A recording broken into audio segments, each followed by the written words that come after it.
remercie les experts, les industriels qui les ont accompagnés.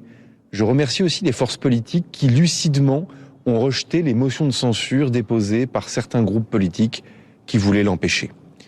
C'est un choix fort, électrifier la France pour la rendre plus indépendante. Désormais, il nous faut transformer notre consommation d'énergie, remplacer le pétrole et le gaz par de l'électricité.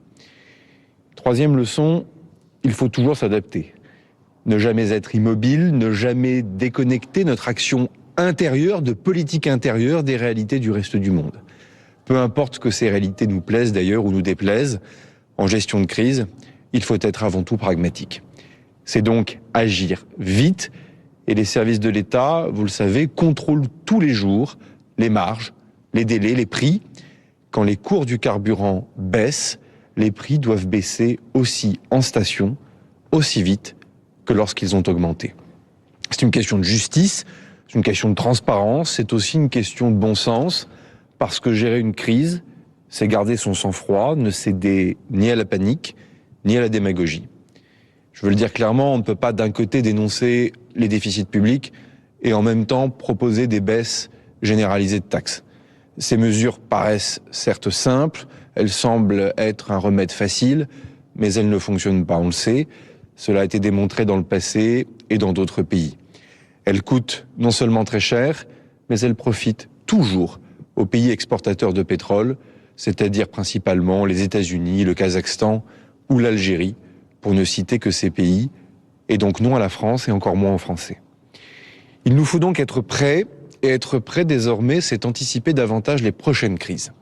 Nous n'allons pas vous dire comment vivre, comment gérer votre manière de vivre. Pour être encore plus direct, nous n'allons pas vous faire la morale, chacun est bien libre. Nous n'allons pas non plus refaire ce qui ne marche pas, et encore moins ce qui ne marche plus.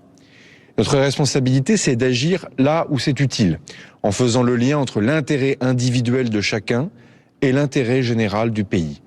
Car au fond, le problème est simple, tant que nous dépendrons du pétrole et du gaz, nous continuerons de payer le prix des guerres des autres. Et ces crises vont malheureusement se poursuivre, on le sait, elles vont nous appauvrir, et tout cela n'est pas une parenthèse. La France a déjà su, dans son histoire, prendre des décisions structurantes.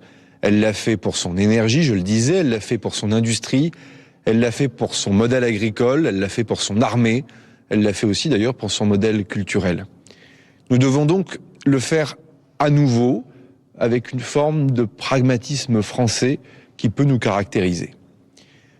Aujourd'hui, 60% de notre consommation d'énergie reste d'origine fossile, alors même que nous produisions plus d'électricité que nous n'en consommons et que cette électricité est 3 fois moins chère que le pétrole.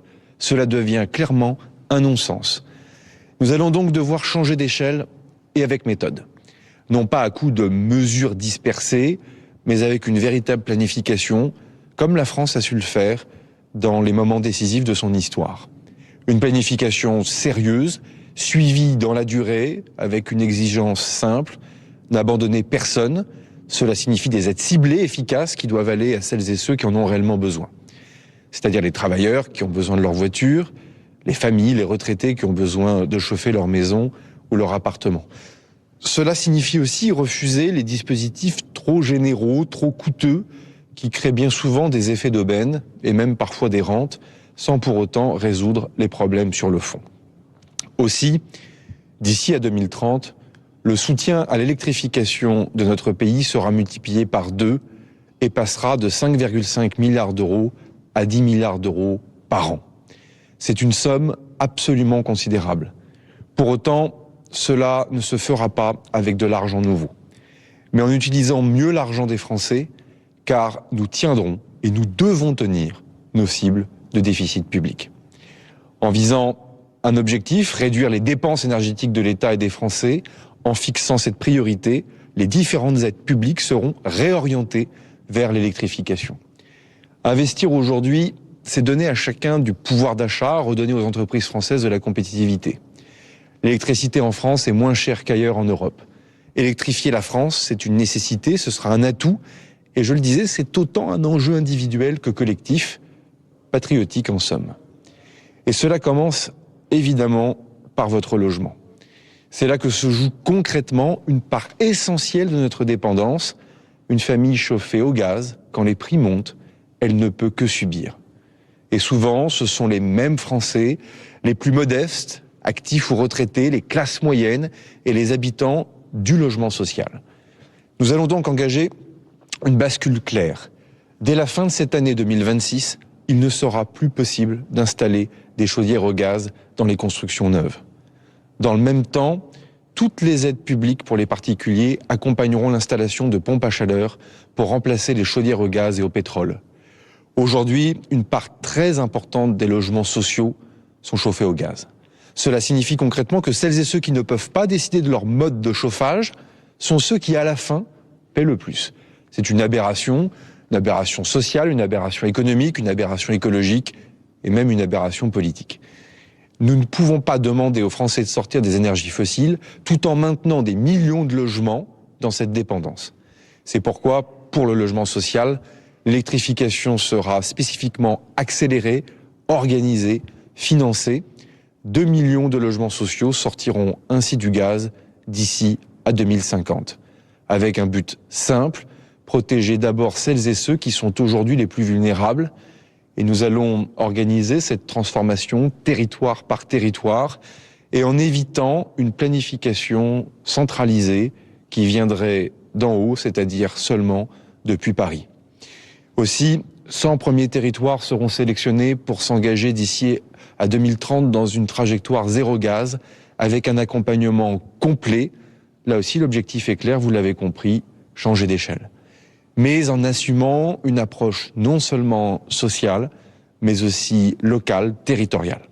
Ce changement d'échelle se traduira concrètement par l'installation d'1 million de pompes à chaleur par an d'ici à 2030. Ces pompes à chaleur permettent de diminuer par 2 le coût du chauffage. Elles sont fabriquées en France. C'est une filière nationale d'avenir avec des dizaines de milliers d'emplois à la clé. Nous allons donc faire du chauffage électrique la norme, là où il est encore l'exception. D'ici 2030, nous remplacerons ainsi 85 TWh de gaz par de l'énergie purement française. Présenté comme cela ne veut certainement rien dire ou pas grand-chose, mais c'est pourtant l'équivalent de 20% de nos importations de gaz. C'est donc un levier majeur pour notre avenir. Avec le logement, le deuxième poste, ce sont évidemment les transports. Nous devons là aussi changer de modèle et changer d'échelle. Non pas tellement d'ailleurs pour notre système ferroviaire, puisque 80% est déjà électrifié, mais évidemment pour nos voitures. D'ici 2030, 2 voitures neuves sur 3 devront être électriques. Il y a 5 ans, la France ne produisait pas de voitures électriques. Désormais, grâce à nos industriels, mais aussi grâce au système des bonus, un véhicule électrique n'est pas plus cher à l'achat qu'un véhicule thermique. La voiture électrique peut désormais être celle de tout le monde. Le gain pour le pouvoir d'achat est évident, pour ne pas dire édifiant. Faire 100 km en véhicule électrique coûte en moyenne quelque chose entre 2 et 3 euros, contre 11 euros en moyenne avec du diesel. Les constructeurs français pourront produire plus, 400 000 véhicules par an l'an prochain, 1 million en 2030. Il faut accélérer et nous le savons tous, c'est le moment. Pour les ménages les plus modestes, c'est un outil connu de leasing social, c'est-à-dire des voitures à loyer mensuel modéré qui va être de nouveau proposé dès ce mois de juin. Avec une première offre d'au moins 50 000 véhicules électriques supplémentaires. Et pour les gros rouleurs, issus des classes moyennes, et en particulier celles et ceux qui travaillent, le gouvernement veut aller plus loin avec un nouveau dispositif. Là encore, 50 000 véhicules électriques supplémentaires, en plus, vont ainsi être subventionnés dès 2026, notamment pour les aides à domicile, les aides-soignantes, les infirmières, les artisans et plus globalement tous les salariés ou agents publics de notre pays. La transition doit être une solution, plus une contrainte et certainement pas une punition. Il faut donc aller jusqu'au bout de la logique. Le gouvernement va donc également mettre en place des outils dédiés aux entreprises et peut-être plus spécifiquement d'ailleurs pour les PME. Avec pour la première fois des dispositifs pour les véhicules utilitaires et même les poids lourds avec des aides pouvant aller jusqu'à 100 000 euros par véhicule.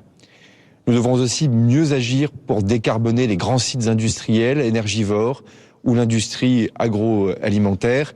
J'ai également demandé aux ministres compétents de mettre en place des dispositifs dédiés à l'électrification des outils de travail, des artisans, des commerçants, comme par exemple les fours des boulangers ou des restaurateurs, les rôtisseries des charcutiers, mais aussi les équipements des pêcheurs, des agriculteurs ou de la filière des travaux publics. Aucune activité ne doit rester sous dépendance durable. C'est aussi une question de protection de pouvoir d'achat des ménages pour limiter les répercussions du coût des énergies fossiles sur le reste des prix de la vie de tous les jours. Mesdames et messieurs, électrifier, oui, mais en insistant évidemment sur la production en France. Ces aides ont donc pour deuxième objectif assumé de participer à notre réindustrialisation, de créer des emplois en France. Parce que remplacer le pétrole importé par des véhicules importés ne serait pas une solution, parce que l'indépendance énergétique sans indépendance industrielle n'est tout simplement pas une indépendance.